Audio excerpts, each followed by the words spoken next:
Permiso. Ahí está ya. Bien, muy buenos días. Tengan todos ustedes a nuestra clase número 12, me parece, de mecánica cuántica, la maestría en ciencias físicas. Vamos a continuar lo que nos habíamos quedado la vez pasada. Básicamente, habíamos llegado a la formulación de Feynman de la mecánica cuántica. Obviamente, pues, lo hicimos en la manera más simplificada posible.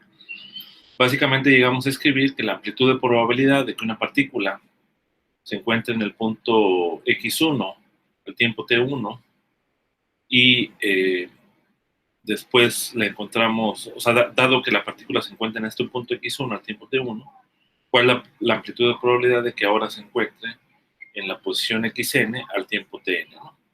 Y esa amplitud se escribe básicamente con este sándwich y corresponde con la integral de camino, con esta medida funcional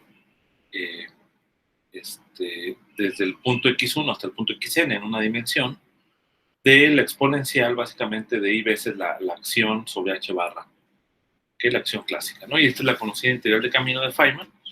Y pues los pasos que ocupamos para poder llegar a esa expresión, digamos así de manera simplificada, pues va a ser básicamente el principio de superposición, la propiedad de composición, ¿no? Que tiene el operador de evolución y la correspondencia clásica, ¿no? El hecho de que cuando h barra, ¿vale?, tiende a cero, o lo consideramos una cantidad muy pequeña, pues la fase que tiene aquí esta exponencial sería, digamos, tremendamente grande, ¿sale? De tal manera que, como yo tengo una suma, pues la exponencial, la fase variaría tanto que la suma prácticamente se anularía, a menos que la acción clásica se extremice y sea mínima, ¿no? Entonces, en ese caso, pues, es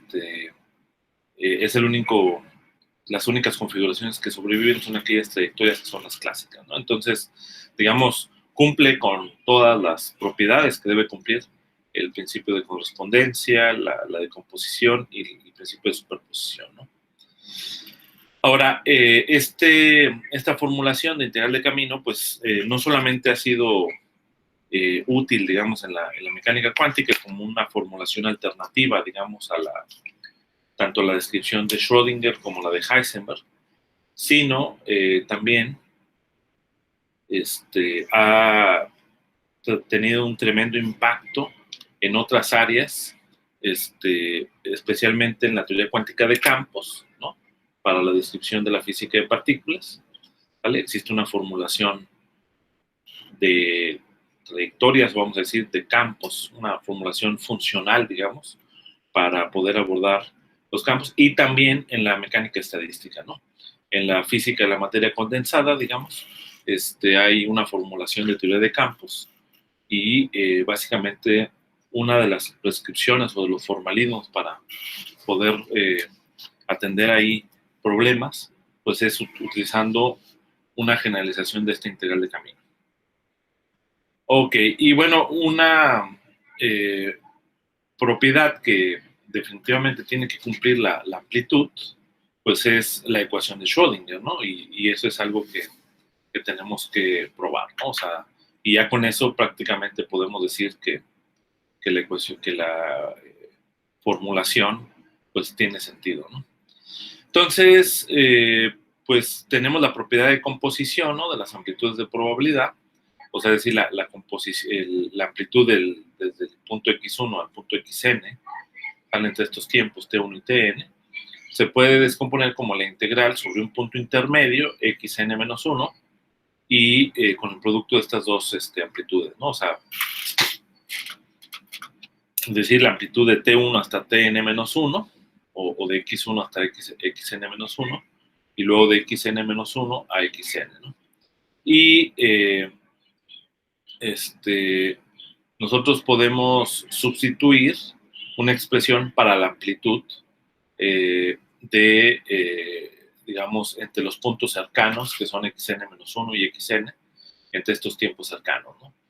Entonces, ya sabemos que una expresión para esta amplitud tiene esta estructura, ¿no? Que está aquí, o sea, esta raíz cuadrada de m sobre 2pi y h barra delta t y la exponencial, ¿no? Básicamente eso lo hicimos en la clase anterior, cómo esta amplitud en tiempos cercanos se puede escribir de esta forma, ¿no? Ahora, claramente, por ejemplo, se ve que la amplitud cuando el potencial es igual a 0, pues se reduce a lo que sería la amplitud de probabilidad para una partícula libre. Y pues prácticamente es el factor de normalización.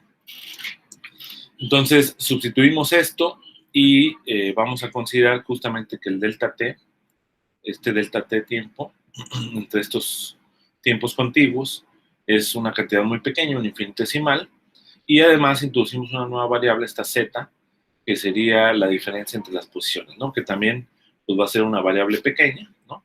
Y vamos a considerar que xn corresponde con x, y tn lo vamos a llamar t más delta t, ¿no? O sea, es decir, el tiempo inicial, básicamente. O sea, este t sería como este t que está aquí sería algo así como el tn-1 y el delta t, ¿no? Entonces, de tal manera que tn menos t, digamos, es delta t, ¿no? Que es justamente este infinitesimal. Bien, entonces, o sea, lo que estás llamando t, en realidad es este tn-1. Entonces, sustituimos simplemente en el argumento de la integral y pues ahí voy a tener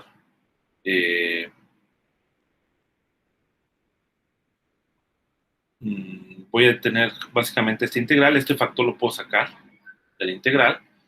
Como llamamos a z de xn-1,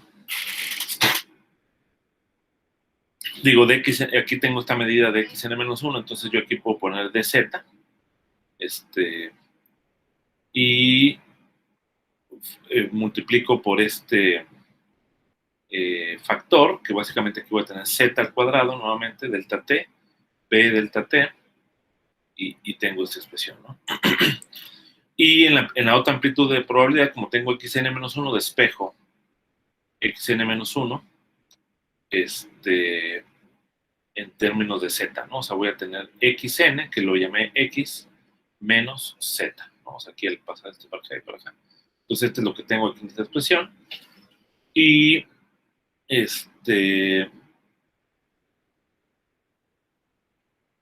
pues, ahora lo que vamos a hacer es tomar el límite cuando el tiempo, este infinitesimal delta t va a 0.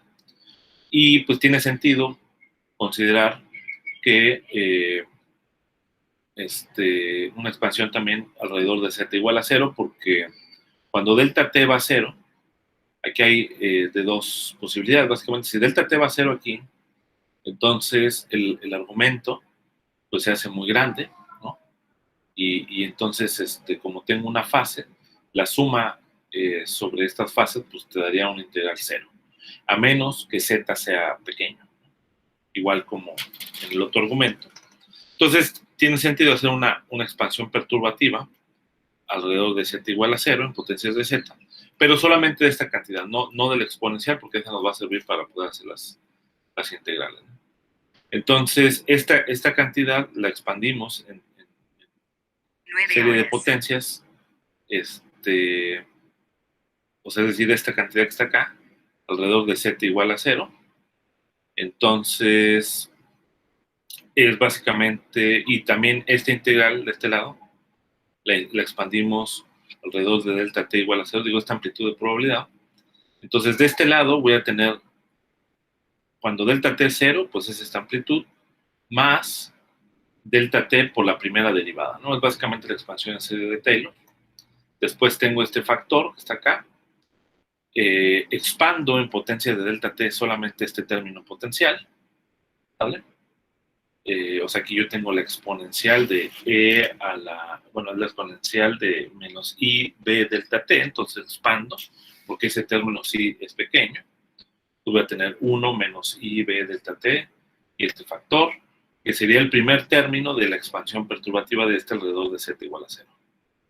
¿Sale? El término que es lineal en z, aquí es un punto importante, no contribuye dado que esta función es par. Entonces, como esta función es par, pues este término cancela y hasta el término que contribuye es hasta el término z cuadrado. Entonces voy a tener esta primera integral con este factor y luego voy a tener esta segunda integral que es este factor, ¿no? Haciendo una continuación analítica, pues básicamente lo que tenemos aquí es son integrales gaussianas complejas que se pueden hacer perfectamente. Y entonces, en efecto, digamos, esta cantidad, esta integral, ustedes pueden checar, vale, bueno, esta integral vale exactamente IH barra delta T M a la 3 medios. Y pues esto lo voy a simplificar con este factor, ¿no? Aquí se ven todas las cuentas, aquí se pueden simplificar y al final de cuentas lo que resulta es justamente en la ecuación de Schrödinger, ¿no? Entonces, repítanlo para que vean que sí sale la ecuación de Schrödinger a partir de la prescripción, digamos, de la integral de camino de Feynman. No sé si hasta ahí hay alguna pregunta.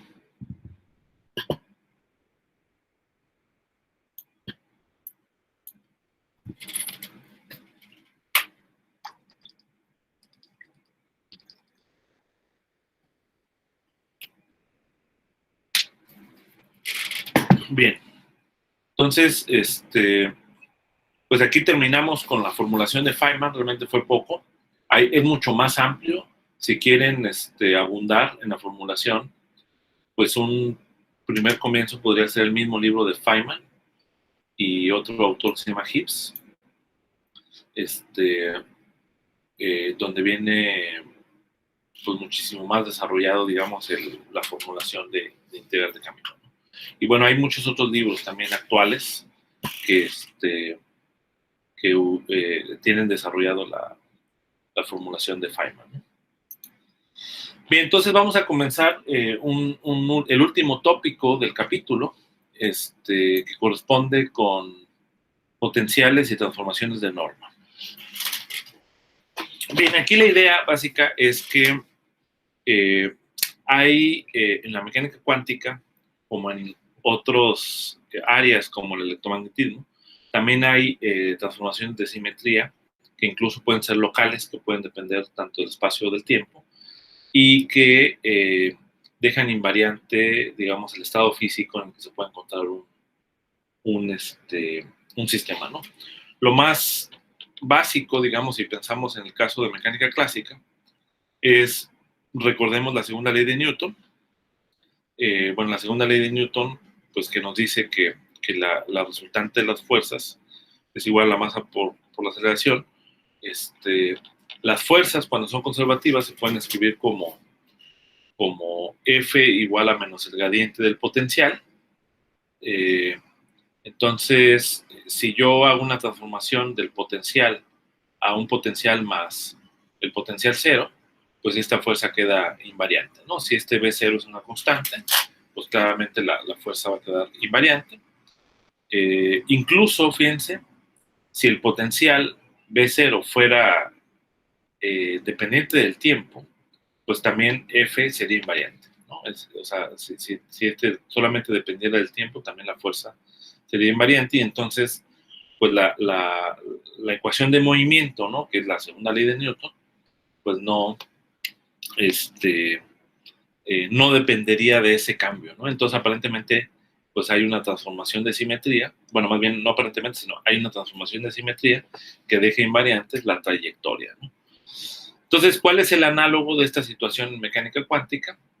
Pues para poder responder, pues necesitamos estudiar cómo evoluciona el estado ket alfa T0T, digamos, en presencia del potencial, ¿no?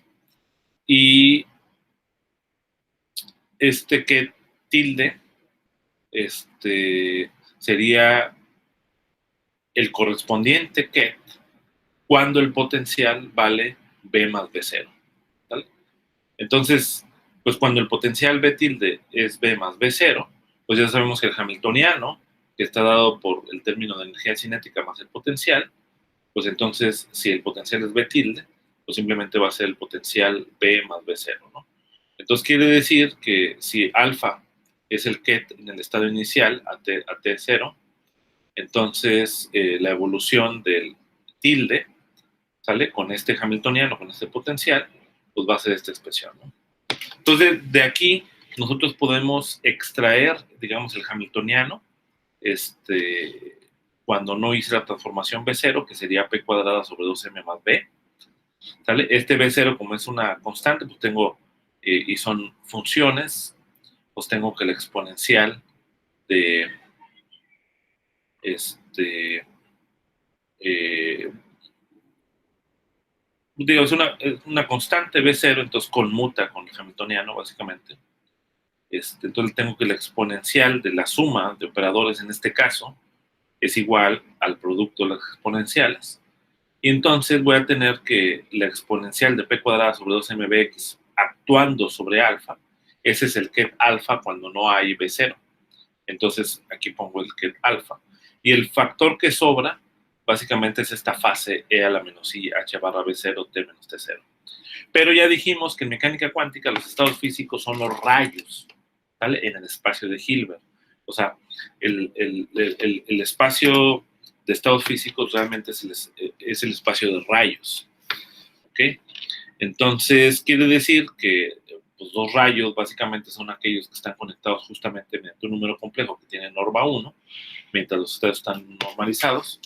Entonces, pues estos dos estados físicos, el tilde y el no tilde, representan, tienen el mismo contenido físico, ¿ok?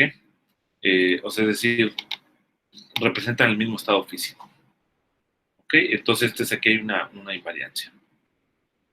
En el caso de estados estacionarios, pues, si la dependencia temporal con Bx es básicamente, te da este factor, ¿no? En el caso de estados estacionarios, pues el factor ¿cómo se modificaría el factor cuando yo hago la transformación de Bx a B0? Pues sería simplemente este factor, ¿no?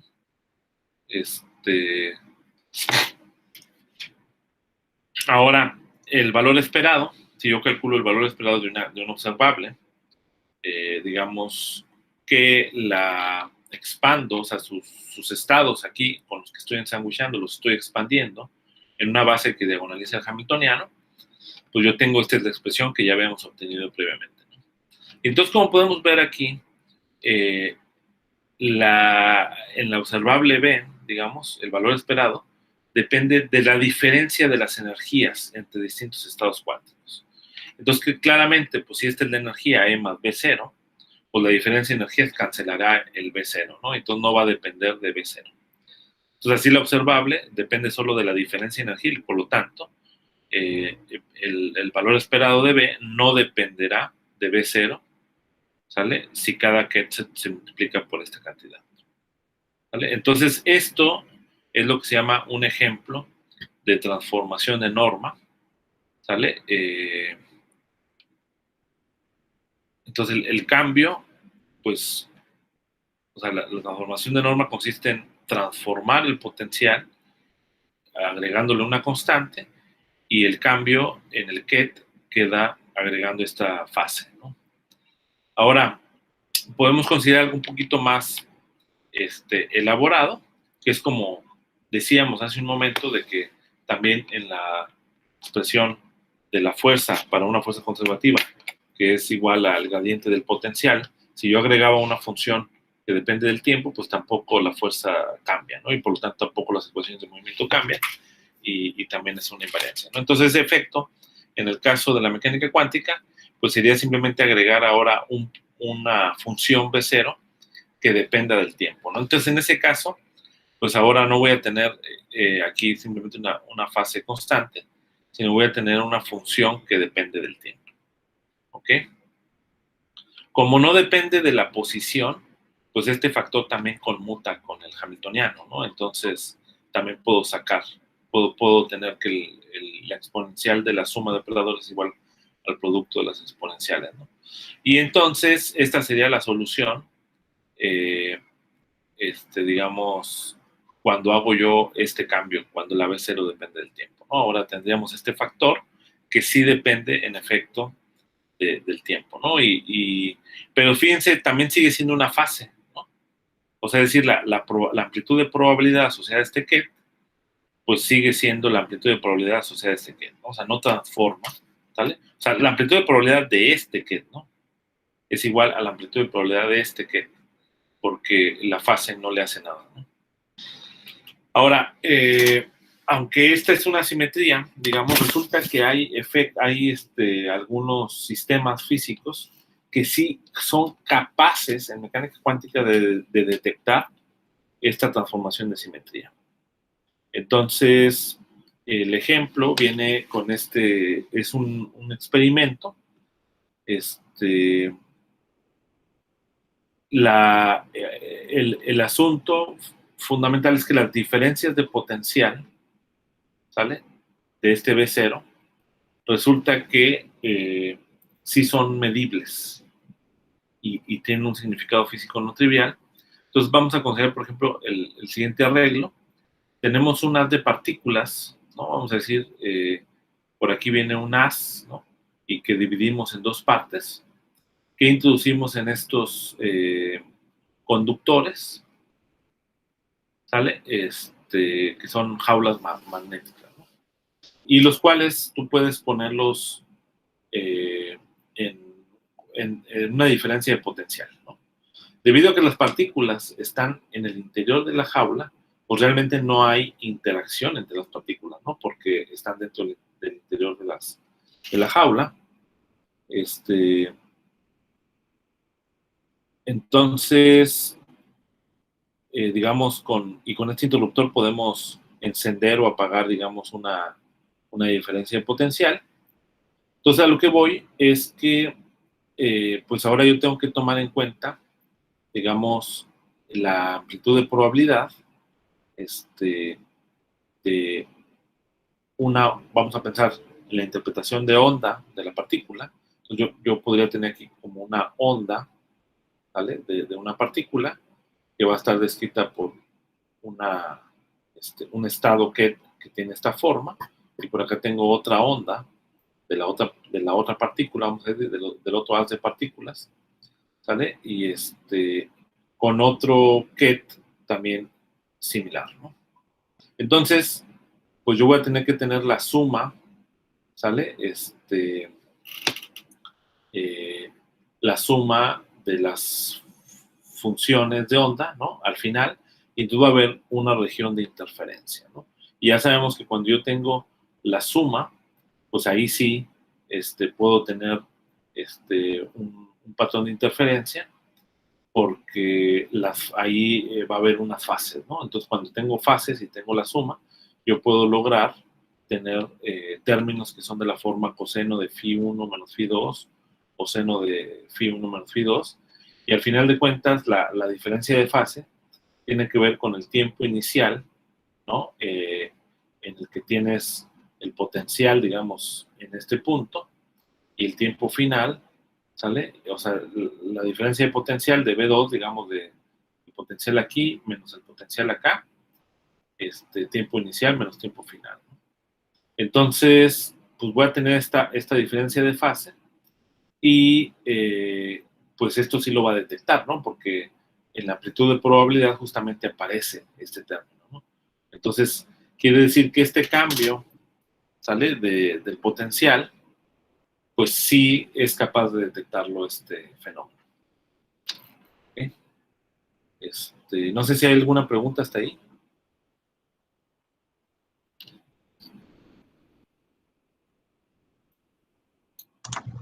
Doctor, bueno, el haz de partículas es uno solo que se lanza hacia ambas jaulas metálicas, o Sí, es uno individual hacia cada una.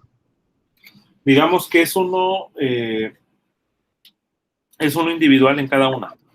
O sea, digamos, de alguna manera viene el haz de partículas del mismo tipo de partículas, y de aquí, en esta región, lo que se hace es separar digamos, el haz de partículas, ¿vale?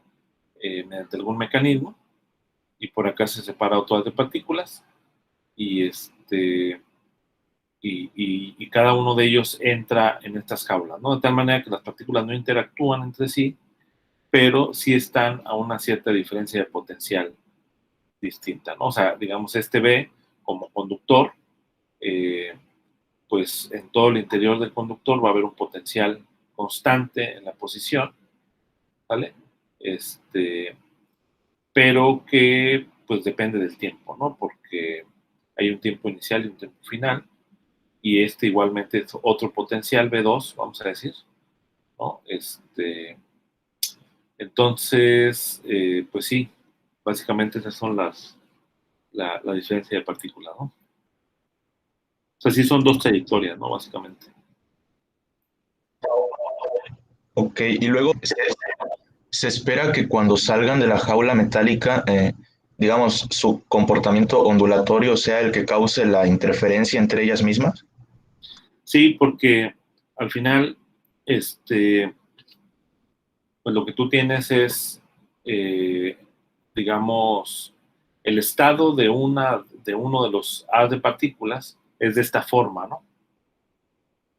O sea, digamos, es una fase que tiene este término, y el otro estado también es de esta forma, ¿no? Entonces, tú los tienes que sumar en esta región, ¿no? Porque en esta región el estado, digamos, cuántico, pues va a ser la suma de los estados cuánticos. Entonces, cuando tú lo sumes y tú lo eleves al cuadrado para calcular la amplitud de probabilidad, ahí aparece, digamos, la interferencia, ¿no? Por ahí va a aparecer la interferencia, y el factor que va a aparecer, porque cuando lo elevas al cuadrado, acuérdate que hay un término que es el complejo conjugado de otro, ¿vale? Porque la amplitud al cuadrado básicamente es la amplitud de probabilidad multiplicada por el complejo conjugado de la amplitud, ¿no? Entonces, con eso hay un cambio de signo y aparece justamente esta diferencia, ¿no? ¿Sí, sí queda claro? Sí, doctor. Ok. Gracias. Bueno, de cualquier manera va a haber un problemita de tarea donde van a deducir esta expresión, ¿no? Pero no es muy complicada, realmente nada más es elevar al cuadrado y listo, ¿no? Bien, otro fenómeno que es bien interesante también, en donde aparece estos efectos de fase, es eh, es como, cuál es el papel que tiene la gravedad en la mecánica cuántica, ¿no? O sea, pues es un problemón, ¿no? Porque, pues, la fuerza de gravedad clásica, como conocemos, interactúa de manera muy débil en el dominio que hemos estudiado, digamos, en donde aparecen los efectos de la mecánica cuántica. Entonces, ¿cómo aparecen los efectos gravitacionales? Una posibilidad es considerar, digamos, esta ecuación de movimiento clásico, ¿vale? Eh, y el efecto que tiene esta ecuación de movimiento es de que el potencial gravitacional o la fuerza gravitacional es de esta forma, ¿no? Es menos mg, donde esta m, pues es la masa gravitacional, esta m es la masa inercial, pero resulta que es algo que descubrió Galileo, que la masa inercial y la masa gravitacional son exactamente la misma, ¿no? Y eso también se le conoce como el principio de equivalencia en el contexto de la relatividad general, ¿no? Entonces, esto de hecho, fíjense, es algo que descubrió Galileo, ¿no? Desde tiempos inmemoriales.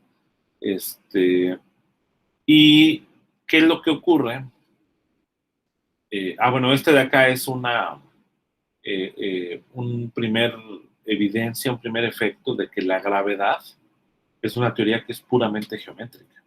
¿Por qué? Porque, fíjense, al cancelar la masa, pues no depende del objeto la trayectoria. O sea, x2 punto igual a menos g, ¿sale? Donde g es la aceleración de la gravedad, que es una propiedad, pues, del planeta, más que todo.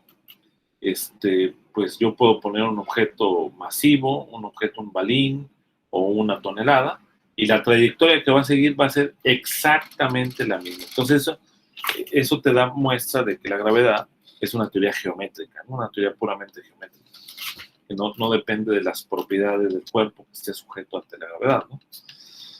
Bueno, en mecánica cuántica, ¿qué es lo que ocurre, no? Cuando yo agrego un potencial, pues voy a agregar aquí m por phi gravitacional. Resulta que ahora ya la masa no se cancela, ¿ok? O sea, es decir, esto podría decirte quizá que la masa, o sea, más bien que la gravedad a nivel cuántico ya no es puramente geométrica.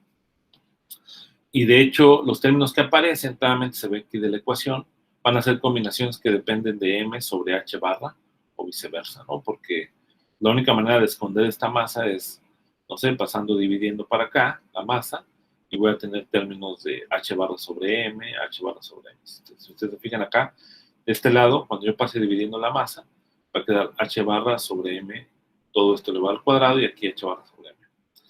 Si planteamos la integral de camino de Feynman, pues ¿cómo sería la acción? Pues sería simplemente el término de energía cinética menos la energía potencial, ¿no? Que es mgz, vamos a decir que está en el eje z, la fuerza de gravedad. Y entonces esta m yo la puedo sacar de la acción, y aquí claramente quedaría la combinación m sobre h barra, tal como habíamos visto aquí en la ecuación de Schrödinger, ¿no? Entonces también aparece, digamos, la dependencia de la masa. Ahora, a diferencia del principio de Hamilton, ¿no? En mecánica clásica, donde yo tengo la minimización de la acción, pues esta masa, fíjense, yo la puedo sacar de esta variación, pasar dividiéndola por cero, y tampoco depende de la masa, ¿no? Entonces, pues la masa desaparece, ¿no? Y desde una perspectiva del teorema de Ehrenfest que ustedes estudiaron, pues pareciera que la masa sí desaparece, ¿no? Porque yo tengo justamente que la segunda derivada con respecto al tiempo del valor esperado de x es igual a menos gz. El problema viene justamente en el valor esperado de x, ¿no? Si tú calculas el valor esperado de x, pues claramente va a depender de la combinación masa sobre h barra. Está escondido el efecto no trivial que puede tener la gravedad, ¿no? En el contexto cuántico. Ahora, ese es un primer hecho así, nada más, que podemos platicar simplemente de cómo es la estructura, sin hacer ninguna cuenta, necesariamente. Otro efecto es que la gravedad a nivel cuántico, pues como dijimos, tiene un efecto muy débil. Podemos considerar la analogía de un estado ligado por fuerzas gravitacionales, ¿no? De un electrón y un neutrón. Vamos a decir que en vez de tener un protón, ¿no? Ahora tengo un neutrón que no tiene carga, ¿sale? Y tengo un electrón que está circundando alrededor del neutrón, pero solamente por efecto de la fuerza gravitacional, ¿no? Vamos a suponer hipotéticamente que esa situación puede existir, así como existe el caso de un electrón circundando alrededor de un protón, ¿no? Y se da lugar a estados ligados que justamente explican el espectro del átomo de hidrógeno, ¿no? Entonces es como un análogo gravitacional del átomo de hidrógeno, justamente. Entonces, el radio de Bohr, ¿sale? Que tú necesitarías para poder tener los estados ligados. En el caso estándar, ¿no? Donde yo tengo el protón y el hidrógeno estándar, digamos, el protón y el electrón, pues el radio de Bohr es del orden de 10 a la menos 11 metros, ¿no? O sea, es decir, Esto más o menos nos dice que el electrón en una aproximación está dando vueltas alrededor del protón en una distancia de 10 a la menos 11 metros. ¿Cuál sería el análogo? ¿Cuál sería el radio de Bohr para el caso gravitacional? Bueno, pues simplemente sustituimos h barra cuadrado y dividimos sobre la constante Gn, que sería el análogo de, de la constante que aparece en el caso eléctrico, multiplicado por la masa, y la masa en este caso del neutrón. Si tú haces estas cuentas, ¿sale? Pues esto resulta ser del orden de 10 a la 13 años luz, lo que corresponde con un radio que es mayor al radio del universo hasta ahorita conocido, ¿no? Observable, ¿no? Hasta ahorita estimado, ¿no? O sea, desde el evento del Big Bang, ¿no? Y todo lo que se desarrolló a partir de ahí hasta la fecha, pues el radio del universo es mayor. Imagínense, pues prácticamente es imposible tener un estado ligado debido al efecto gravitacional. Sin embargo, hay un experimento que es inducción de la gravedad en interferencia cuántica, en el que sí se logra detectar un efecto debido a la fuerza gravitacional, ¿no? Entonces aquí también lo vamos a platicar nada más. Imaginemos que tenemos la siguiente situación. Tenemos aquí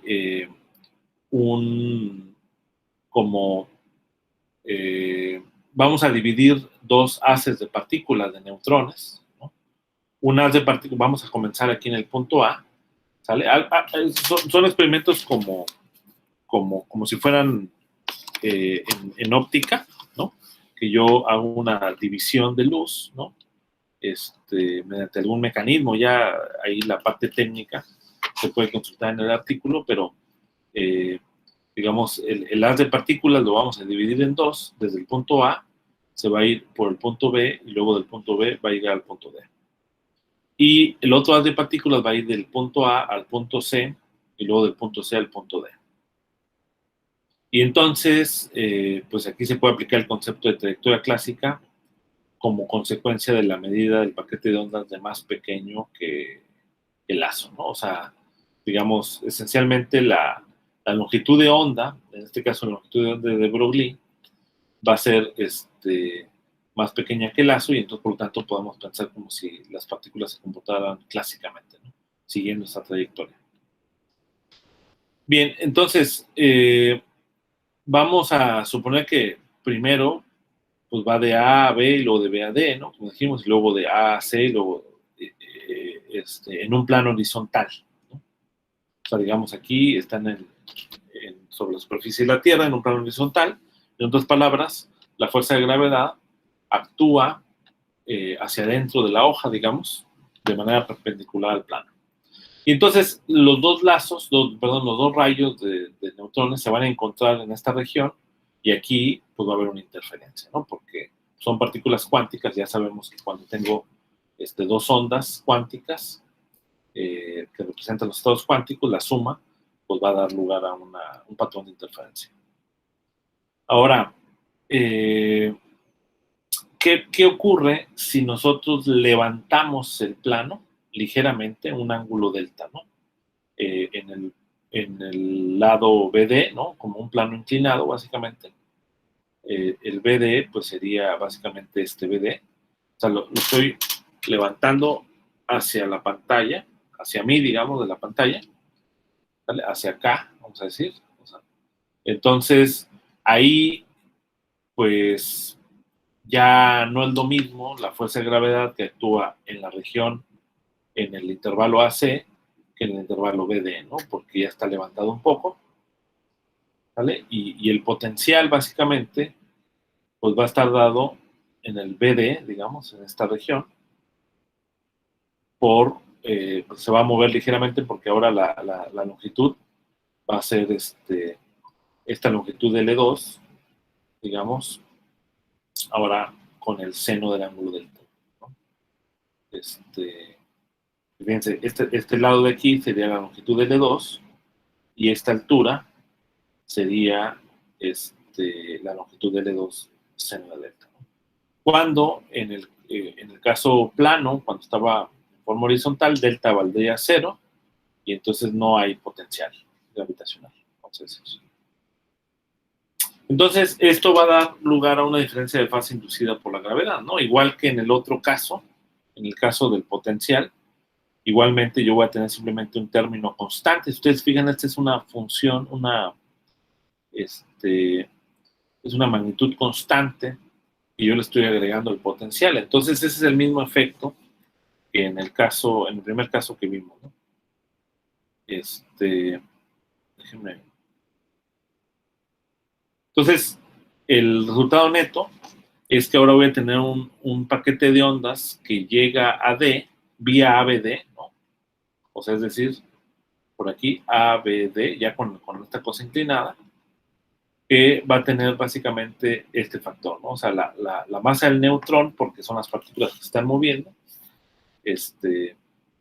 la aceleración de la gravedad, L2 seno de delta, que es justamente el potencial, y el tiempo que tarda dividido sobre h barra. Este básicamente va a ser el factor. Ahora, relativo al paquete de onda que llega vía ACD, donde T es el tiempo empleado para que el paquete de onda vaya de B a D o de A a C, ¿vale? O sea, de B a D,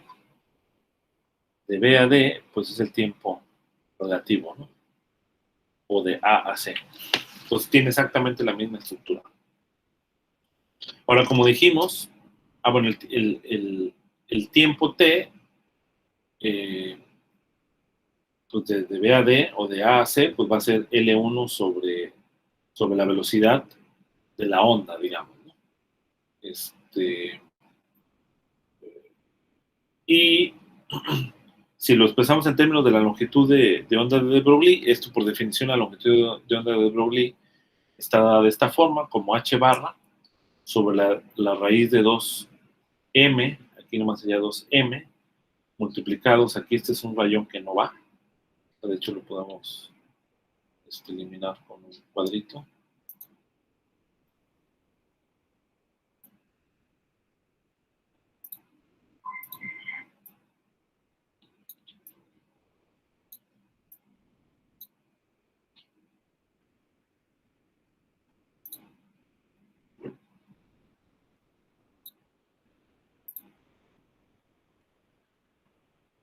Ok, nada más es 2m la energía menos el potencial.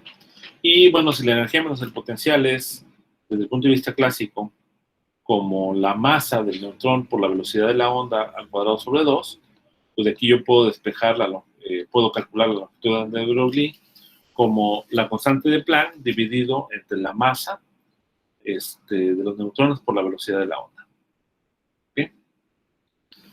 Entonces, pues ahora sí, en la región de interferencia lo que va a tener la diferencia de fases, va a tener la diferencia de fases de ABD menos ACD, y la diferencia de fases resulta pues prácticamente pues esta cantidad, ¿no? En una fase pues prácticamente no hay, entonces si ustedes se fijan, esta cantidad pues es básicamente esta cantidad, pero ya en términos de la constante de Broglie, ¿no? De la longitud de onda de Broglie. ¿Cómo se agregó la longitud de onda de Broglie? Pues aquí viene, ¿no? Básicamente menos mn g L2 h barra por seno de delta t, pues el tiempo, ¿sale? Vale L1 sobre la velocidad de la onda, y la velocidad de la onda vale, de aquí lo despejamos de esta expresión, h barra sobre mn, la longitud de la onda. Tomamos el inverso, y el inverso pues sería mn lambda barra sobre h barra, o sea, lambda barra mn sobre h barra. Y esto lo sustituimos acá, ¿sale? Y entonces de ahí va a aparecer justamente L2 por L1, por lambda barra, por h barra, por el seno de lambda. Acuérdense que en el caso vertical, en el caso horizontal, pues no, como este lazo no está levantado, entonces no hay efecto de gravedad, ¿no? Entonces, básicamente la diferencia de fase, o sea, una de las fases es cero, ¿no? Digamos. Pues la diferencia de fase, pues es esta misma cantidad. Ah, bueno, pues este efecto de esta diferencia de fase sí se ha demostrado experimentalmente. ¿Ok? Y fíjense cómo también la diferencia de fase depende justamente de la razón entre la masa del neutrón dividido sobre h barra. ¿Vale? Y este efecto, pues como les digo, se ha demostrado experimentalmente. Hay un experimento, ahí vienen los artículos en el libro de Sakurai, y y esta diferencia de fase se ha probado con cierta incertidumbre, ¿no? Entonces, pues como decíamos, la consecuencia más importante es que la gravedad no es puramente geométrica a nivel cuántico, pues va a depender de una razón entre la masa y la constante de Planck, ¿no? Entonces, eso es pues como una pieza de rompecabezas para construir, digamos, lo que sería la, este, la gravedad cuántica, ¿no? Que hasta la fecha pues no se tiene ninguna teoría de gravedad cuántica. El único candidato, bueno, hay dos candidatos, pero bueno, sí, vamos a decir que hay dos candidatos. Uno es lo que se llama la gravedad cuántica de lazos, y otro que se llama la teoría de cuerdas, ¿no? Entonces, son distintas propuestas, digamos, de cuantización de la gravedad, pero hasta ahorita pues no hay todavía una propuesta que sea la mejor, digamos, ¿no? Porque pues, para empezar no hay experimentos, ¿no? Entonces, pero habría que investigar, por ejemplo, qué papel juegan esas teorías respecto a este tipo de observaciones experimentales, ¿no? Donde ya se empieza a dar efectos de la gravedad en un cierto nivel. No sé si hasta ahí hay alguna pregunta. Yo tengo una, doctor. Adelante, Tadeo. Es que, bueno, ahorita menciona, si estuvimos viendo lo de la gravedad a nivel cuántico. He estado leyendo referente a mi investigación, que o sea, en algún momento podemos considerar también la masa de Planck, ¿no? No sé si me escucha. Sí, claro, sí, te escucho. Referente a la masa de Planck, y así como se propone incluso el radio de Bohr de h barra cuadrada sobre la constante g, pues, o sea, esa es la definición de la masa de Planck. ¿No habría una correlación ahí inmediata, o únicamente la delimitaría, por ejemplo, en un agujero negro primordial, donde voy a, ¿cómo se dice? Donde la masa de Planck nada más me delimita entre la percepción clásica y la descripción cuántica de la gravedad. Bueno. Ajá. Ajá, sí, mire. Eso sería lo primero, Ah, ok. Bueno, en efecto, pues digamos, de acuerdo con las teorías actuales que, pues digamos, están pues bien sustentadas o fundamentadas, que son la teoría de la relatividad general, ¿sale? La mecánica cuántica, vamos a decir entre estas dos, y también pues la teoría de campos, ¿no? La teoría cuántica de campos para el estudio de la física de partículas. Digamos, son teorías que impactan en todas las áreas de la física. Aunque, pues, digamos, bueno, digamos, tenemos esas teorías, y resulta que están caracterizadas por ciertas constantes, ¿no? Universales. En el caso de la mecánica cuántica, pues la constante de Planck. En el caso de la relatividad general, sigue siendo la constante universal de gravitación, ¿no? De Newton, ¿no? Esa constante prevalece ahí, ¿no? Como una constante universal. Y también tenemos la velocidad de la luz, ¿no? Que, digamos, pues es consecuencia de la relatividad especial, pero en realidad, pues todas las teorías de interacción, ¿no? Fuerte, electromagnética, en la física de partículas, pues también la velocidad de la luz es una constante que aparece por todos lados, ¿no? Entonces, y también, vamos a decir, desde el punto de vista de la mecánica estadística, otra constante que aparece como universal es la constante de Boltzmann, ¿no? Entonces, utilizando estas constantes, ¿no? Tanto la constante de Newton, la, este, la velocidad de la luz, la constante de Planck, la constante de Boltzmann, uno puede construir masas, longitudes, características que involucren las tres, ¿no? Y resulta que, en efecto, pues tú puedes construir lo que sería, con combinación de estas constantes, lo que sería la masa de Planck, ¿no? Lo que sería la longitud de Planck, lo que sería, entre otras cantidades, ¿no? Temperatura quizá también, con la constante de Planck y la masa, se podría construir. Y pues ahí aparece algo característico, ¿no? Pero, pues, en efecto, digamos, por ejemplo, la longitud de Planck, pues sale del orden de 10 a la menos 33 centímetros, me parece, en el caso de centímetros. Entonces, pues es una cantidad pequeñísima en donde posiblemente los efectos de la gravedad sean los más importantes, ¿no? Y digamos, a pesar de que en este caso el radio de Bohr salió tremendamente grande, posiblemente lo más probable es que los efectos gravitacionales se vayan a manifestar, digamos, a nivel cuántico cuando tengas condiciones extremas, ¿no? Digamos, campos gravitacionales muy intensos, como pueden ser justamente en la cercanía del horizonte de eventos de un agujero negro, ¿sale? Y además tengas efectos cuánticos importantes, ¿no? O sea no solamente los efectos gravitacionales intensos, sino también un régimen de longitud de onda de de Broglie eh, grande, ¿no? Digamos. Entonces, posiblemente un candidato en donde la gravedad cuántica vaya a ser importante justamente sean los agujeros negros, ¿no? Y posiblemente los agujeros negros primordiales. No sé si eso responde, Tadeo. Sí, sí, doctor.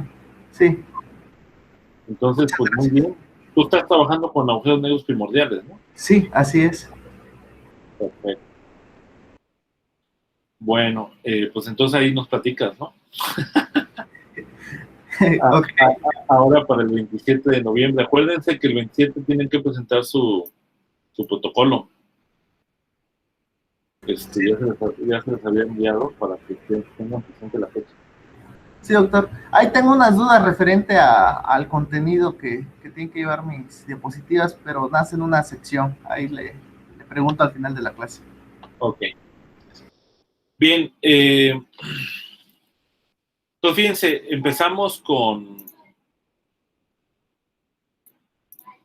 con estas transformaciones de norma para el potencial, ¿sale? Y terminamos viendo que, en efecto, estas transformaciones sí tienen efecto, ¿no?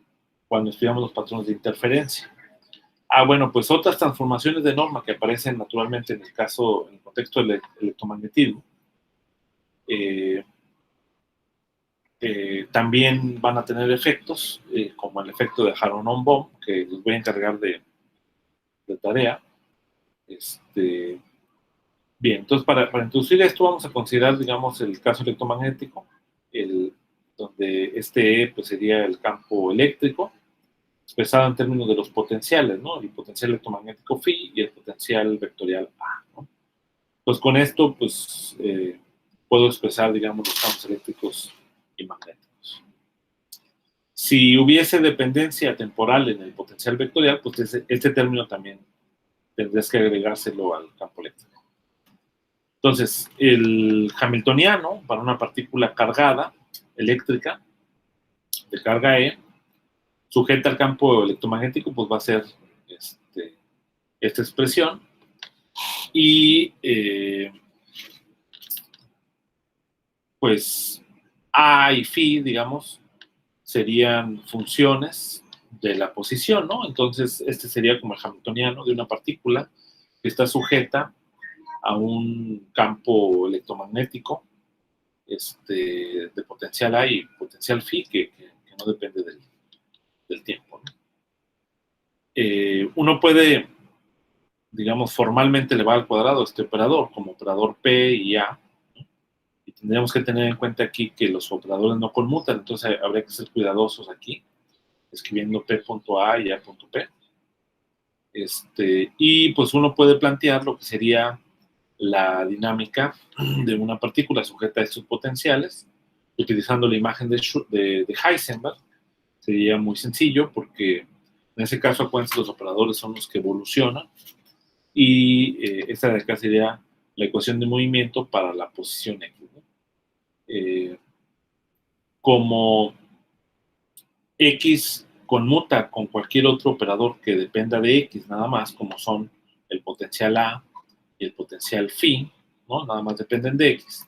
Entonces, lo único que sobrevive es justamente la parte del momento, ¿no? Y el resultado, pues, es básicamente este primer término. Y entonces, fíjense, la velocidad, esto vamos a interpretar como un operador de velocidad, sería el operador de momento menos este término. Quiere decir que la mecánica cuántica se detecta que el momento real de la partícula no es solamente este momento P, sino también contempla el momento producido por la presencia del campo electromagnético, ¿no?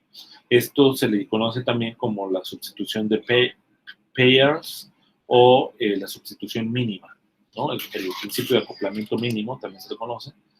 Y entonces el momento canónico, pues sería este P, y el momento cinemático lo podríamos denotar por este pi, ¿ok? Que cinemático porque pues solamente de acuerdo con la mecánica cuántica es la masa por esta velocidad, ¿sale? Los momentos ordinarios o los momentos canónicos conmutan entre sí, pero el momento pi ya no conmuta entre sí porque justamente depende de P y A, ¿no? Entonces voy a tener aquí, si yo sustituyo, hago el conmutador, voy a tener la P actuando sobre A, ¿sale? Y viceversa. Entonces ahí van a aparecer términos eh, que digamos dependan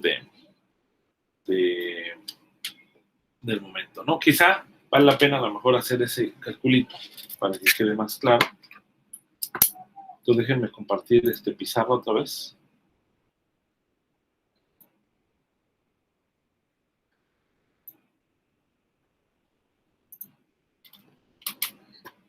Ok, entonces ahí está.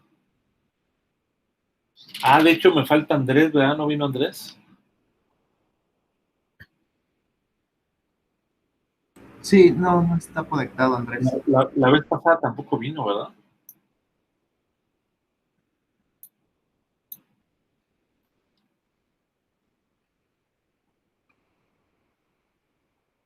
Ok. ¿Todos pueden ver la pizarra o no? No, yo no la veo. No, doctor, no se ve. Ok. Bueno, entonces dejo de presentar y presento la pizarra. Ahí está.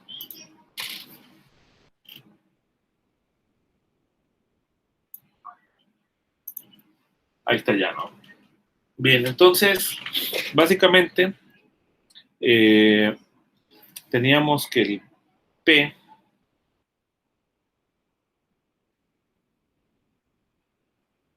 el Pi está dado por Pi menos E AI sobre C. ¿vale? Entonces yo quiero calcular el conmutador de PI, PIS, J, ¿vale? El conmutador, pues hago el producto, es un conmutador es bilineal, ¿no? Pero no, nada más tenemos que ser cuidadosos en la conmutación porque no conmutan los operadores en general. Tú voy a tener PI menos EAI sobre C, actuando con PJ menos EAJ sobre C. Entonces, esto yo lo puedo expresar como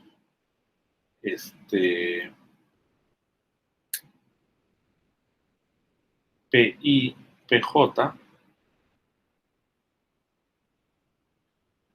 con este signo menos, voy a tener PI, y voy a sacar esta constante también, E sobre C, AJ, con este igual, E sobre C, A, I, PJ,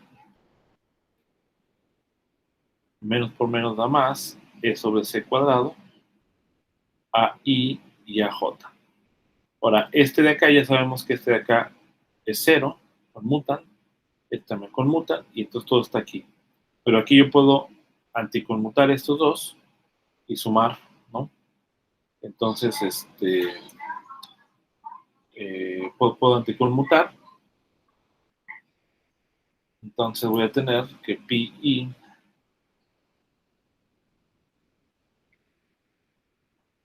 va a ser igual a menos E sobre C, PI a J menos E sobre C, bueno, sería más, ¿vale? PJ A. Y fíjense, no es exactamente el mismo término, aunque es parecido, pero la diferencia está en los índices I y J, aquí J y I. Ahora podemos ver cada uno de ellos por separado para ver cómo actúa, y ahí lo más conveniente es hacerlos actuar. Bueno, este de acá, por ejemplo, sería PI a J menos P, perdón,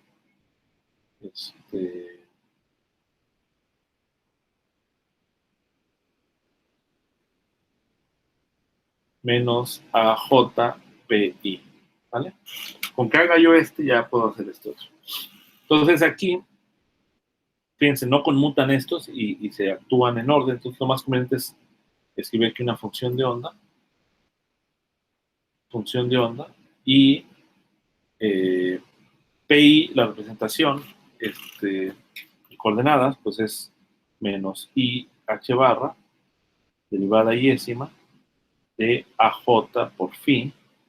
La primera actúa AJ y luego el momento P, sería menos AJ, también aquí menos por menos da más, ¿vale? Porque tienes este término, y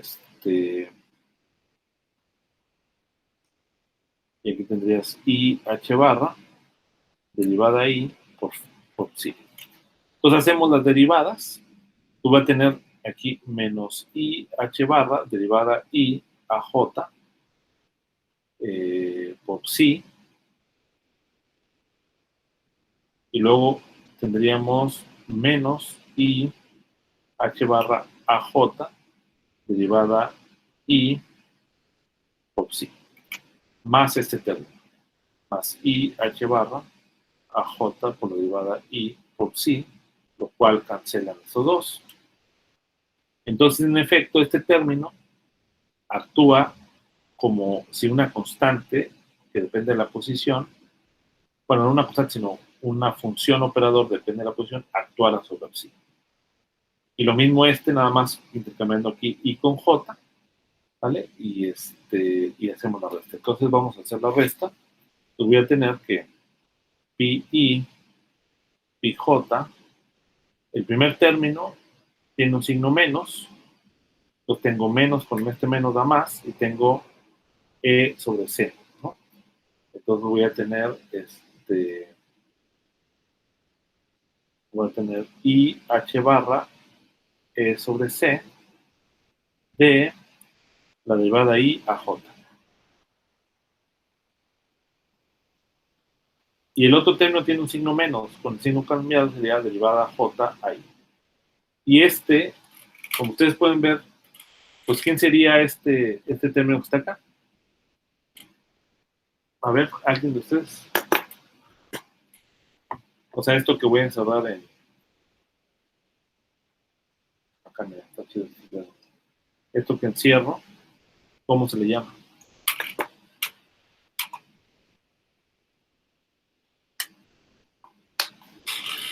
¿Alguno? ¿Mm? ¿Nadie? Pues este término es el tensor de Faraday, de Maxwell-Faraday, que da la teoría electromagnética. ¿Vale? Los que están llevando teoría electromagnética 2 ya tendrían que saberlo, ¿vale? Porque ahí aparece para la formulación relativista de la electrodinámica, aparece el tensor de intensidad de Maxwell, ¿no? Entonces, este de acá es el tensor de intensidad de Maxwell, pero en las componentes espaciales, ¿no? Porque nada más depende de esto. Y en efecto, si yo multiplico por epsilon, k y j de derivada i a j menos derivada j a i, como este de acá de por sí es un tensor antisimétrico, y este también es un tensor antisimétrico, esto es lo mismo que escribir 1 sobre 2 epsilon k, no es cierto, es lo mismo que escribir dos veces ij derivada i a j, y esto no es otra cosa que dos veces el rotacional de A, la componente K, que no es otra cosa que dos veces la componente K'ésima del potencial. ¿Vale?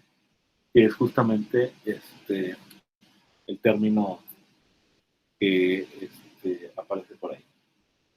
Ahora, como lo que yo tengo es pues yo necesito multiplicar por otro epsilon, ¿no? Aquí. Entonces, ¿qué me deshace otro epsilon?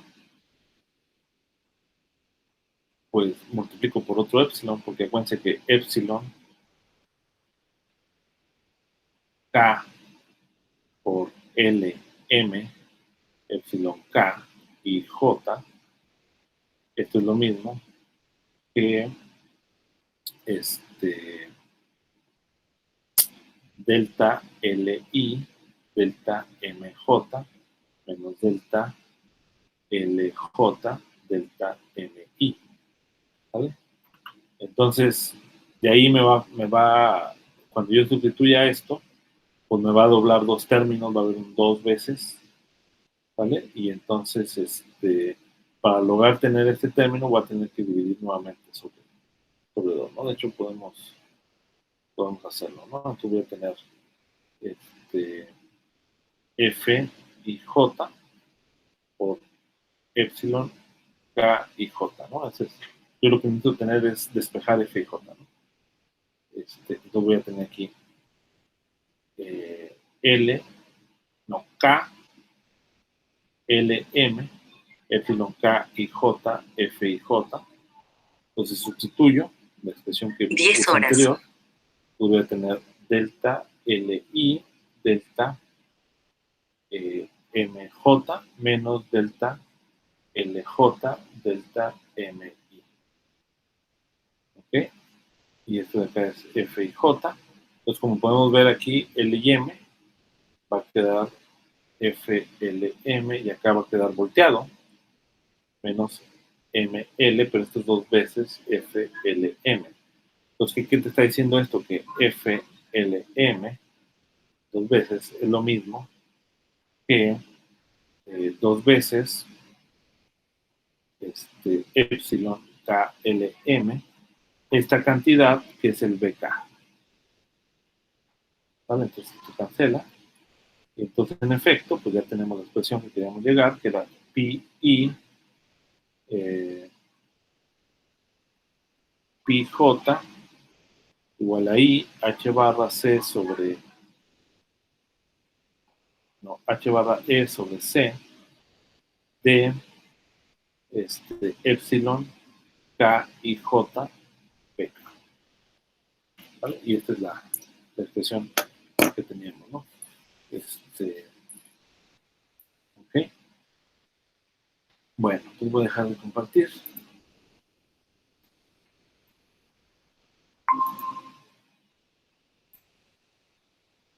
Entonces, esta de acá sería la expresión que teníamos justamente aquí, ¿vale? O sea, es decir, el conmutador, digamos, entre el momento cinemático ya no es igual a 0, ahora nos da un término que depende del campo magnético. Pues fíjense, si yo pido que este campo magnético sea uniforme, pues aquí el álgebra que aparece, ¿no? Pues va a ser como el álgebra de momento,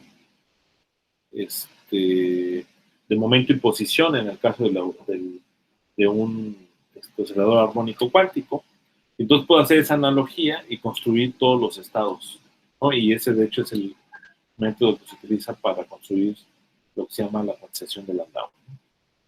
Bien, entonces uno puede expresar el hamiltoniano de esta manera, ¿no? En términos de este pi y el potencial. Ahora, usando estas relaciones de conmutación, ¿cómo quedaría la ecuación de Ehrenfest para la evolución del operador pi, ¿no? El operador pi, pues que lo podríamos entender, o sea, la primera derivada del operador pi como la segunda derivada de la posición respecto al tiempo, ¿no? Y esto no sería otra cosa más que el conmutador de pi con h. Entonces yo puedo aquí aprovecharme de que h se expresa como pi cuadrada más e sobre phi y utilizar las relaciones de conmutación. Y esto permite demostrar que, en efecto, la ecuación de movimiento, digamos, en términos de la representación de Heisenberg, estaría dada por esta ecuación, esta acá, ¿no? O sea, es decir, la segunda derivada con respecto al tiempo de la posición del campo eléctrico menos este término que parece como si fuera justamente el término de la fuerza de Lorentz, ¿no? Excepto que tenemos que tener cuidado con el orden, ¿no? Porque aquí voy a tener la primera derivada, ¿vale? Pero todos son operadores, ¿no? Este es operador, B operador, y entonces estos de acá no conmutan ante el conmutador, ¿no? Obviamente en el caso clásico, esto conmutaría, nos daría 2 veces y cancelaría este 2 y obtendríamos la expresión estándar. Entonces habría que ser cuidadoso en el caso cuántico. Bien, ahora en la perspectiva de Schrödinger, desde la perspectiva de Schrödinger, pues ahí ahora los operadores se mantienen fijos y los estados cuánticos son los que evolucionan, ¿no? Entonces, pues yo quiero proyectar este término que sería el operador básicamente cinemático, ¿no? De momento al cuadrado que aparece en la energía cinética, actuar sobre el ket, ¿no? Entonces lo puedo actuar por pedazos, ¿no? Primero actúo uno y luego otro. Entonces el primer término sería este, pero yo ya sé que P en la representación de momento actúa como posición, como un gradiente. Entonces, pues aquí voy a hacer actuar este P sobre X y aparece aquí el gradiente, ¿no? Y luego todo esto, pues este ket ya se movería hasta acá, hasta este ket en el tiempo t, y formaría este ket arbitrario, ¿no? Quedaría la función de onda, ¿no? Y luego esta función de onda, pues sobre este, ¿no? Entonces yo tendría que tener este operador, ¿no? Que sería el operador gradiente más este potencial, multiplicado otra vez por el operador gradiente más el potencial al cuadrado, ¿no? Más el potencial eléctrico, y esto te daría justamente la ecuación de Schrödinger. Bien, ahora, pues ya sabemos que a partir de la ecuación de Schrödinger, fíjense cómo se generaliza, ¿no? Ahora la ecuación de Schrödinger, porque tienes que tener este término. Pero aún así, aún con este término, la ecuación de Schrödinger satisface una ecuación de tipo continuidad, ¿no? Así como en el caso donde no había potencial electromagnético, también aquí se cumple que hay una ecuación de continuidad donde podemos definir ρ como el cuadrado de la amplitud de probabilidad y J un flujo, ¿no? En el caso donde no hay potencial, pues esta derivada sería una derivada ordinaria, ¿no? O sea, un gradiente simplemente, y tendrías la divergencia. Y, y ahora en el caso donde hay un potencial vectorial, resulta que esta derivada, como un buen momento, pues se reemplaza por esta cantidad, ¿no? Que sería una derivada menos el potencial vectorial, acorde justamente con esta sustitución mínima, ¿no? O con este principio de complemento mínimo. Entonces yo tendría J igual a la parte imaginaria, básicamente, eso es lo que habíamos visto la vez pasada, de la función de onda compleja multiplicado por el gradiente de la función de onda, ¿no? Entonces, haciendo la sustitución, resulta que la corriente tiene esta estructura, ¿sale? Tiene esta estructura y claramente se reduce a la anterior cuando yo tomo A igual a 0, ¿no? Tú puedes probar, ¿no? Que si yo sustituyo esta expresión de la corriente ahora aquí en esta ecuación de continuidad, yo puedo obtener la ecuación de Schrödinger, ¿no? O partiendo de la ecuación de Schrödinger puedo llegar a demostrar esta ecuación de continuidad y identificar esta corriente. Entonces, al igual que en el caso anterior, pues también uno puede darle sentido como una interpretación tipo hidrodinámica, ¿no? Para la ecuación de Schrödinger, que en términos de estas variables ρ y s como si fuera ρ una densidad de fluido. Y la corriente, de hecho, en esos términos quedaría como ρ sobre m gradiente de s, ¿no? Donde nuevamente interpretamos gradiente de s sobre m como justamente la velocidad, ¿no?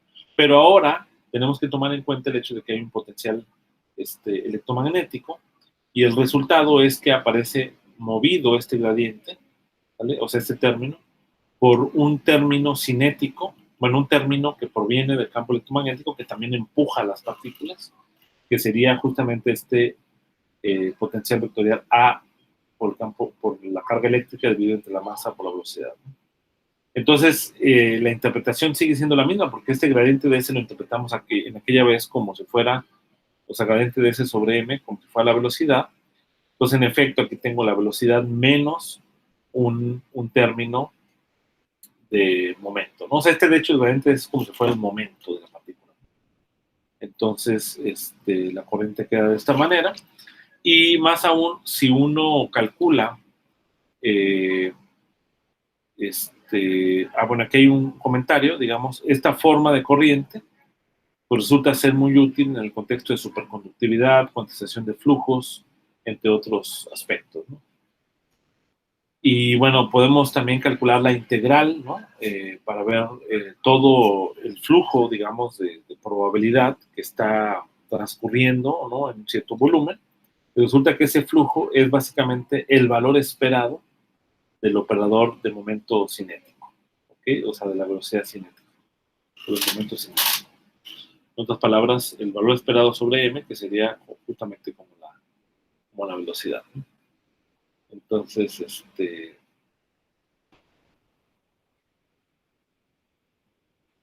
ok.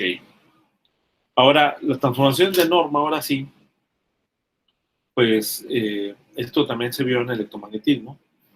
En el electromagnetismo yo puedo realizar esta transformación de phi menos la derivada de lambda con respecto al tiempo y a por gradiente de lambda, y los campos que están dados de esta forma, en general cuando el A depende del tiempo, resulta que ante estas transformaciones esos campos E y B no transforman, no cambian, ¿no? O sea, quedan exactamente igual,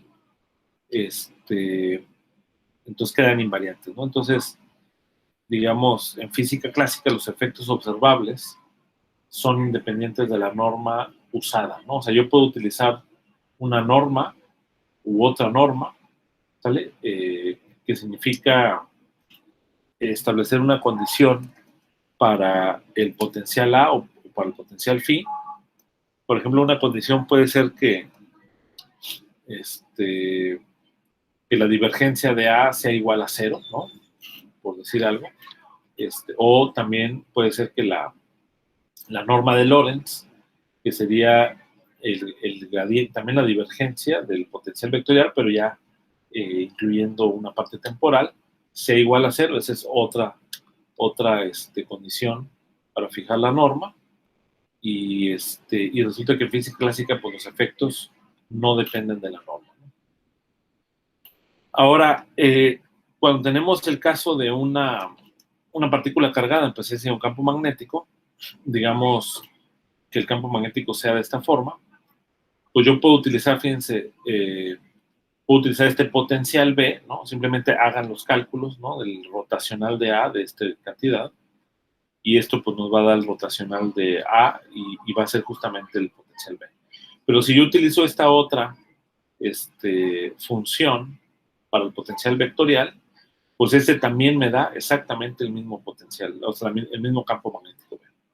Entonces quiere decir que hay una transformación de norma que me conecta A' con A, y justamente uno puede probar que la transformación de norma básicamente es esta, ¿no? Con esta función lambda sería, esta sería la función lambda que depende de X y Y, es una función escalar, porque cuando yo calculo el gradiente de esta cantidad, pues me da esto que está aquí. Si esto yo lo sustituyo acá de vuelta, aquí menos BY con 1/2, que queda menos 1/2 de BY, que es este factor, y BX sobre 2, pues es este término, ¿no? Entonces, en efecto, hay una transformación de norma que me conecta esta configuración A' con esta configuración A, pero el campo magnético queda invariante en ambas. Ahora, en el caso de mecánica cuántica, este efecto va a ser importante porque va a permitir simplificar cálculos. Ahora, en el contexto clásico, cuando yo tengo un campo magnético, lo que hace la partícula es seguir trayectorias que siguen una hélice, ¿no? Como sabemos, utilizamos, por ejemplo, las ecuaciones de Hamilton o las ecuaciones de movimiento de Newton, y tú puedes probar que las trayectorias de las partículas van a seguir una hélice, ¿no? Ahora, en el contexto cuántico, pues uno va a tener justamente ya no vas a tener unas hélices, sino vas a tener órbitas cuantizadas que van a ser justamente los estados de Landau, ¿no? En el caso cuántico, ¿no? Pero para ponerlo en contexto de la invariancia de norma, veamos lo siguiente. Entonces, si alfa es un estado Ket en presencia del campo A, digamos, vamos a decir campo A, ahora haciendo lo mismo como hicimos al inicio, uno se pregunta cuál sería el estado Ket alfa tilde cuando yo tengo el potencial con una transformación de norma, de divergencia de lambda, ¿no? Digo, gradiente de lambda. O sea, decir en otras palabras, el potencial vectorial es A tilde igual a A más el gradiente de este lambda. Entonces mi pregunta es, ¿cuánto vale el estado alfa tilde en presencia de A lambda en función de Ket alfa? Bueno, pues una posibilidad para ver esto es considerar el siguiente hecho de que el valor esperado, ¿sale?, del observable X, pues no va a cambiar, ¿no? O sea, no cambia, ¿sale? Esa es una consideración. Y este estado debe tener la propiedad, ¿sale?, de que ahora, como el operador depende de A, cuando yo me transforme en estado A tilde, aquí el operador sí debe cambiar por su A tilde, ¿no? O sea, esta es la condición que debe cumplir. Y la otra condición, la otra propiedad, es que la amplitud de probabilidad de encontrar el sistema cuántico en el estado alfa no debe depender de la norma, ¿no? O sea, porque es invariante ante esa transformación de norma.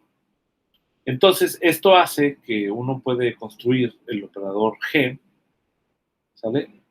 Como un operador que al actuar sobre alfa me lleva a tilde, ¿no? Y queremos saber quién sería G de tal manera que cumpla con estas propiedades, ¿no? Entonces, obviamente G tiene que tener la información de la transformación de norma, ¿ok? Entonces, si nos fijamos en el primer término, básicamente esta transformación, pues sustituimos simplemente el alfa tilde, y sería G por alfa. Entonces aquí el bra alfa tilde correspondiente a este ket alfa tilde, pues sería el bra alfa multiplicado por G dagger, ¿no? Entonces de ahí obtenemos este primer término. Entonces lo que nos dice esta cantidad simplemente es de que el operador de posición ante una transformación de norma, pero que actúa sobre los estados alfa, o sea, es decir, esta G no es otra cosa más que la manera en cómo transforman los estados cuánticos cuando yo hago una transformación de norma. Entonces, lo que me está diciendo esta primera ecuación es la manera en cómo cambia el operador de posición ante una transformación de norma, ¿sale? Y en este caso, pues, como el A transforma de esta manera, ¿sale? Me tiene que dar de tal forma que el operador P, ¿no? El operador cinético, con el A tilde, ¿no? O sea, el que está transformado, ante esta transformación en similaridad, otra vez me vuelve a dar el operador de momento. Entonces, digamos, pues de este primer término, si la función G solamente depende de X, ¿no? Pues uno tendría que,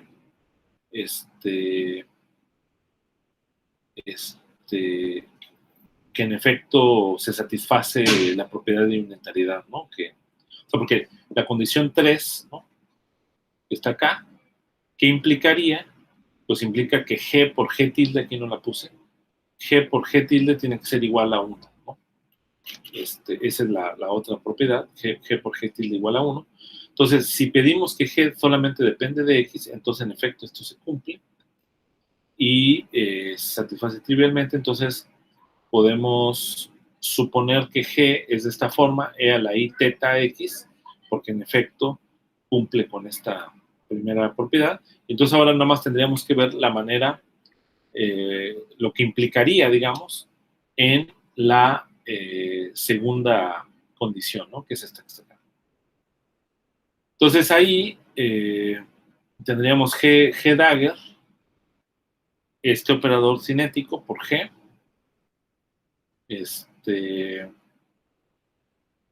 entonces hacemos el álgebra, simplemente voy a tener G dagger por P por G. Estos son funciones que dependen de la posición, entonces conmutan con G, entonces G dagger por esto por G, pues el G dagger con G cancelaría, y esto tiene que ser igual a P menos EA, que está acá. ¿Okay?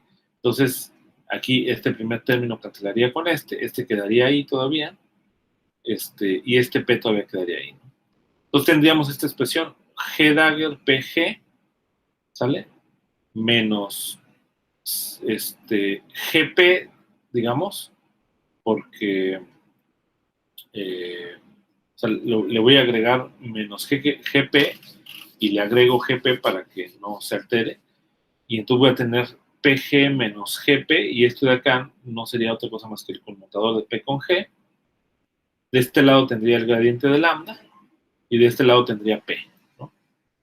Entonces, y tendría este GP, pero G dagger con G es 1, entonces P con P cancelaría.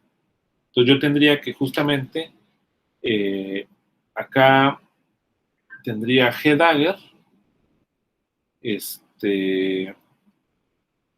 o sea, tendría PG igual a E por gradiente de lambda sobre C.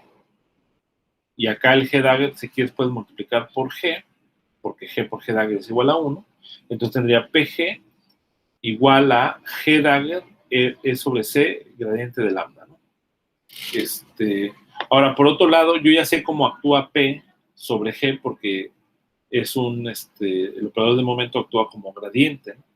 Entonces, P sobre G es igual a esto, y esto implica, al igualarlo con esto, que gradiente de G es igual a G por I por gradiente de teta. Y de ahí, entonces, concluimos, básicamente, que H barra teta menos E lambda por C tiene que ser igual a una constante que se puede igualar a 0. Y entonces se llega, básicamente, que la transformación de norma, pues sería, básicamente, o sea, sería esta expansión, digo, esta exponencial de E a la I por esta función que depende justamente de la transformación de norma, ¿no? Entonces, esta es la manera, ¿sale? En cómo transforman, digamos, los estados cuánticos ante una transformación de norma. No sé si hasta ahí hay alguna pregunta. Ya se salieron todos.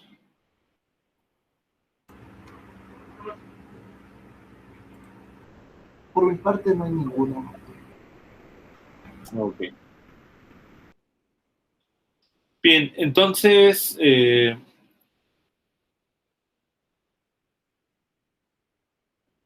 y bueno, uno también, o sea, tienes estas dos formas, tienes esta forma, ¿no? Que es suponiendo estas propiedades, ¿no?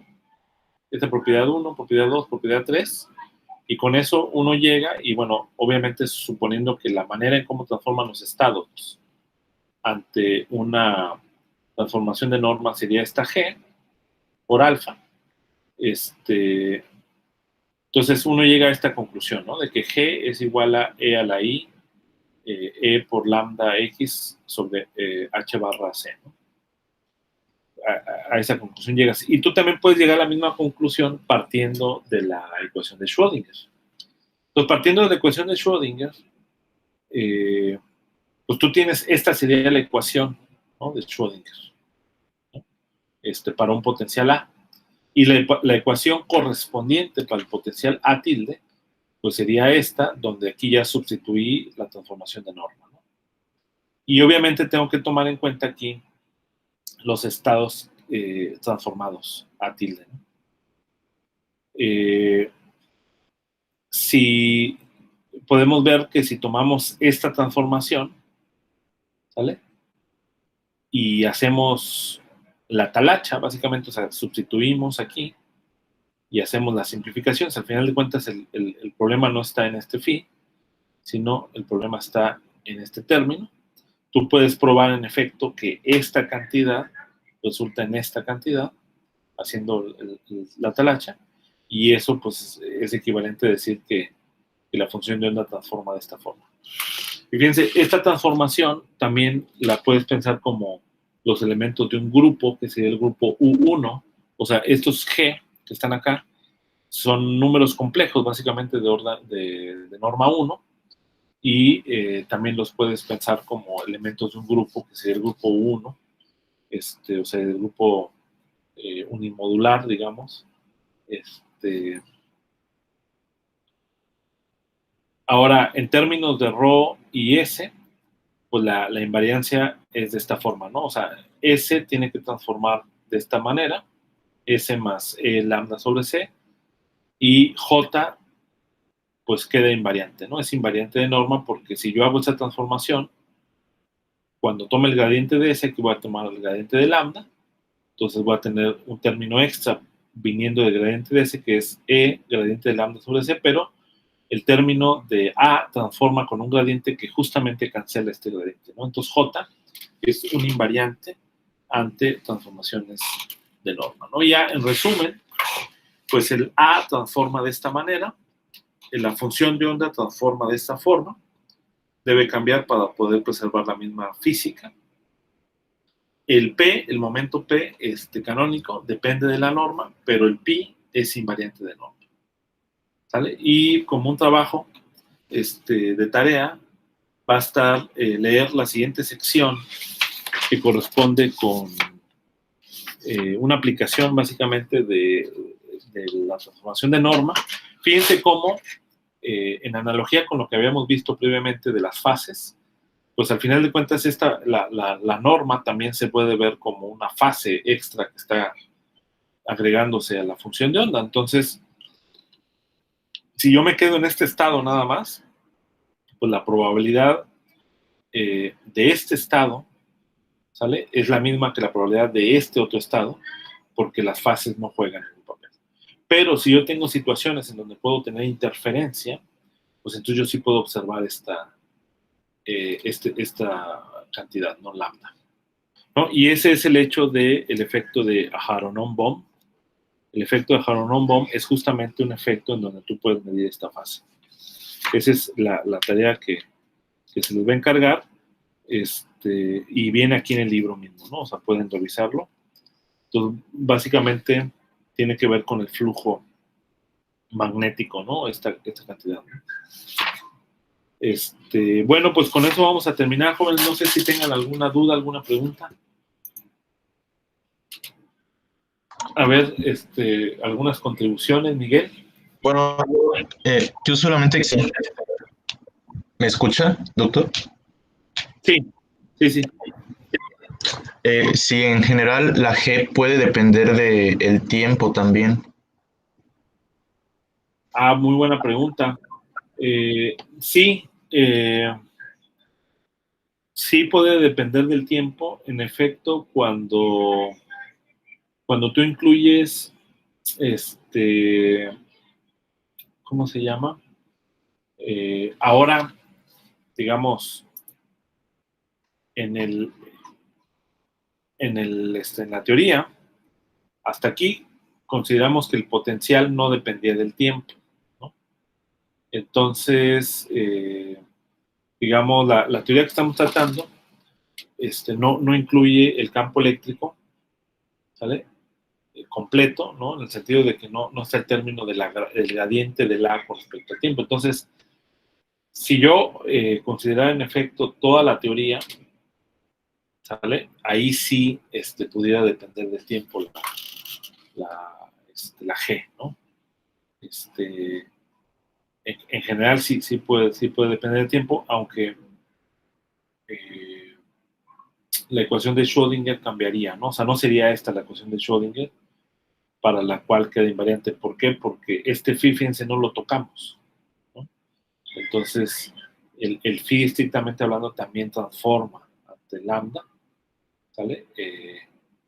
Entonces, eso se hizo porque se simplifica el cálculo, ¿no?, enormemente, especialmente cuando consideramos hamiltonianos que no dependen del tiempo, ¿no? ¿Sale? Si nos regresamos un poco, estas son las reglas de transformación para phi y para A, ¿no? Entonces, acá eso pasó porque el hamiltoniano lo hicimos independiente del tiempo, ¿no? Entonces, pero en general, en efecto, por ejemplo, cuando tú tienes la teoría en la electrodinámica cuántica, ahora que vean su teoría cuántica de campos, cuando formulan la electrodinámica cuántica, también ahí vas a tener esta simetría, que es esta transformación de norma, ante transformación SU1, y en este caso, los campos de materia, que son los campos fermiónicos, transforman exactamente igual, ¿no? Así, de esta manera, pero donde ahora teta que aparecería aquí, o sea, lambda, sí pudiera depender del tiempo, ¿no? Entonces puede depender tanto del espacio y el tiempo, ¿no? En general, ¿no? Entonces sí, en general va a depender, ¿no? Pero ahorita, así como está, donde el hamiltoniano no depende del tiempo, no, eso nada más depende de la posición. No sé si eso responde, Miguel. Sí, Doc, ya quedó claro. Gracias. Ok, Tadeo. ¿Algún comentario? Pues mi único comentario sería referente a la sección anterior, nuevamente, Okay. En la que logré captar, es que también consideramos la masa inercial y la masa gravitacional como iguales, Sí. ¿no? de no ser, de ser diferentes, entonces nuestro parámetro de M sobre H barra tendría que considerar las dos masas, ¿verdad? Buena pregunta. No, en este caso se considera igual la misma masa. Ajá. O sea, en el caso cuántico, también la masa inercial y la masa gravitacional se asumen iguales. De hecho, ¿dónde está esa información? Básicamente, mira, aquí donde estoy mostrando la imagen de ecuación de Schrödinger, Ajá. la masa gravitacional sería la que está enfrente del potencial, Sí. esta M, y la masa inercial sería la que está en el término cinético, donde está h barra cuadrada sobre 2m, esa sería la masa inercial, pero se está suponiendo que son iguales también. Ajá.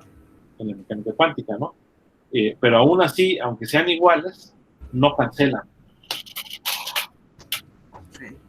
¿Sale? Ese es el punto. Ok. Muy bien. Sino que hay algo. De hecho, este simple hecho así nos está mostrando algo más, pero o sea, nos está mostrando la evidencia de una teoría que aún no se sabe y al parecer no estoy tan seguro que sea la teoría de cuerdas, pero es así como este hecho de aquí arriba, de que la masa canceló, ¿no? Y entonces la masa inercial con la masa gravitacional cancela. Y entonces eso nos indica que no depende de la masa, sino que es algo externo, que es algo geométrico, ¿sale? Igual acá, el hecho de que la masa no cancele, o hay de dos sopas, una, la interpretación que estamos dando de masa no es la adecuada, ¿vale? O simplemente la teoría no es geométrica, ¿vale? O sea, porque ahí ya los estados cuánticos ya no se describen puramente con la geometría, ¿no? O sea, sí depende de la masa de las partículas, ¿no? A diferencia de la teoría de gravitación. Entonces, ese hecho nos está mostrando que hay algo más y posiblemente, bueno, de hecho no es todavía la teoría de cuerdas ni la otra teoría. Pues hay que fijarse en esos detalles para ver qué es lo que está pasando. Ok, Doc. Muchas gracias. Sale, vale. ¿Y qué pasó con los demás? ¿Les acabaría el internet o qué? Creo que sí, se acabó la tarjeta todito. Víctor, desde un principio nos había mencionado en el grupo que estaba fallando su internet. Ah, ok.